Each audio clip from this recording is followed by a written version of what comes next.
اچھا علامہ صاحب یہ بتائیں کہ گوشت کی تقسیم کاری کا صحیح طریقہ کیا ہے، اور اس میں یہ بھی سنا گیا ہے کہ اس کے 3 حصے کیے جائیں تو یہ کس حد تک درست ہے؟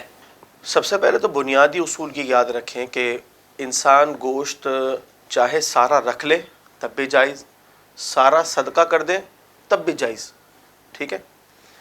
مستحب طریقہ کار کیا ہے؟ تو اس میں دیکھیں 2 صورتیں بنتی ہیں۔ سب سے پہلی بات تو یہ ہے کہ اگر وہ شخص عیالدار ہے، اس کے گھر والے ہیں، اور عام طور پر وہ گوشت خریدنے کی صلاحیت نہیں رکھتا، اتنی وسعت نہیں ہے اس کے پاس، اس کے لیے افضل اور مستحب یہ ہے کہ سارا گوشت اپنے گھر والوں کے لیے رکھ لے اور ان کا خیال رکھے۔ وجہ یہ ہے کہ گھر والوں کا حق جو ہے دوسروں کے مقابلے میں سب سے زیادہ ہے، شریعت نے اس کو افضل اور مستحسن قرار دیا، جبکہ وہ وسعت نہ رکھتا ہو۔ اگر وہ وسعت رکھتا ہو تو پھر 3 حصے کرنے چاہیے۔ ایک حصہ وہ صدقہ کر دیں 33%، ایک حصہ وہ ضیافت کے لیے رکھے، مہمان نوازی کے لیے۔ شریعت مطہرہ کو نہایت محبوب اور مطلوب ہے کہ مہمان نوازی کی جائے، انجوائے کیا جائے، اور اس کے اندر اپنے دوستوں، رشتہ داروں اور عزیز و اقارب کو جو ہے وہ مدعو کرے اور ان کی مہمان نوازی کرے، اور تیسرا حصہ جو ہے وہ اپنے لیے اسٹور کر لے، ذخیرہ کر لے۔ یہ اس کا بہترین طریقہ کار ہے۔ اچھا، یہاں میں ایک وضاحت کروں، بہت سے لوگ اس طرح کی باتیں کرتے ہیں کہ یار قربانی ہوئی، دیکھو کتنا سارا گوشت رکھ لیا۔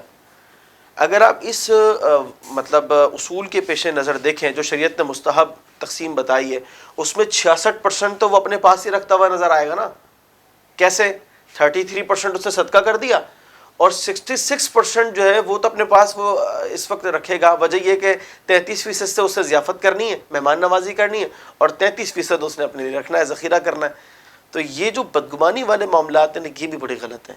بلکہ میں آپ کو یہاں تک عرض کروں، جب شریعت مطہرہ نے 100% رکھنا بھی جائز قرار دیا تو بدگمانی کا تو تصور ہی نہیں نا، ویسے ہی روا نہیں ہے، لیکن یہاں تو بدرجہ اولا جو ہے یہ ایک نامناسب ہوگا کہ ہم کسی کے بارے میں یہ سوچیں کہ یار یہ گوشت رکھ کیوں رہا ہے۔ اس کی مرضی ہے، شریعت نے جب جائز رکھا ہے تو بالکل یہ رکھ سکتا اپنے پاس۔ خلق السحاب وخلق الماء خلق الشمس في الفضاء سبحان خالق